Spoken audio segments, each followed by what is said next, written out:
एक जंगल में एक चूहा रहता था। चूहा अपने आप को बहुत ही बुद्धिमान, ज्ञानवान, सुंदर और हर कार्य में निपुण समझता था। उसी जंगल में एक बिल्ली और एक कुत्ता भी रहते थे। एक बार जंगल में दूसरे जंगल से एक बड़ा सा हाथी आया।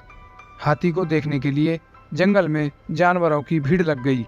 सभी जानवर कहने लगे, देखो यह हाथी कितना बड़ा है, कितना विशाल और कितना ताकतवर है।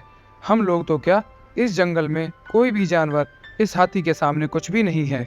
जानवरों की बात सुनकर चूहे को हाथी से बहुत ईर्ष्या होने लगी। जानवरों की बात सुनकर चूहा बोला, अरे भाई, इस हाथी में ऐसी कौन सी बात है जो मुझ में नहीं है। इस हाथी के 4 पैर हैं, वह मेरे पास भी हैं। हाथी के 2 कान, 2 आंखें और एक पूंछ है, वह भी मेरे पास है। इसके जैसी लंबी नाक मेरी नहीं है। मेरी नाक तो इस हाथी से बहुत अच्छी है और मेरे कान भी इस हाथी के फावड़े जैसे नहीं हैं। जंगल के सभी जानवरों को चूहे की बात पर हंसी आ रही थी। जानवरों के झुंड में एक बिल्ली भी थी। चूहे को देखकर बिल्ली के मुंह में पानी आ गया। तभी अचानक बिल्ली ने चूहे के ऊपर छलांग लगा दी। चूहा किसी तरह वहां से अपनी जान बचाकर भागा और भागते समय उसके रास्ते में एक कुत्ता आ गया। कुत्ता कई दिनों से भूखा था। अचानक अपने सामने चूहे को देखकर कुत्ते की भूख कई गुना बढ़ गई।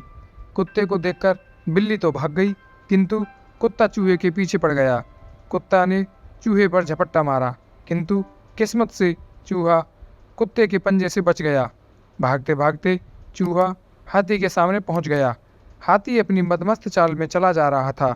उसने चूहे को पूरी तरह नज़रअंदाज कर दिया और आगे बढ़ने के लिए हाथी ने जैसे ही पैर बढ़ाया कि चूहा उसके पैरों के नीचे दबते दबते बच गया। अब तक चूहे की पूरी हेकड़ी निकल चुकी थी। वह बुरी तरह घबराया और डरा हुआ था। उसे अपनी औकात समझ में आ गई थी। तभी चूहे को एक बिल दिखा, जिसमें घुसकर चूहे ने अपनी जान बचाई। शिक्षा। हाथी और चूहे की इस कहानी से हमें यह शिक्षा मिलती है कि कभी भी दूसरे के श्रेष्ठ गुणों से ईर्ष्या नहीं करनी चाहिए। ऐसी ही और वीडियोस के लिए हमारे चैनल को सब्सक्राइब करें। धन्यवाद।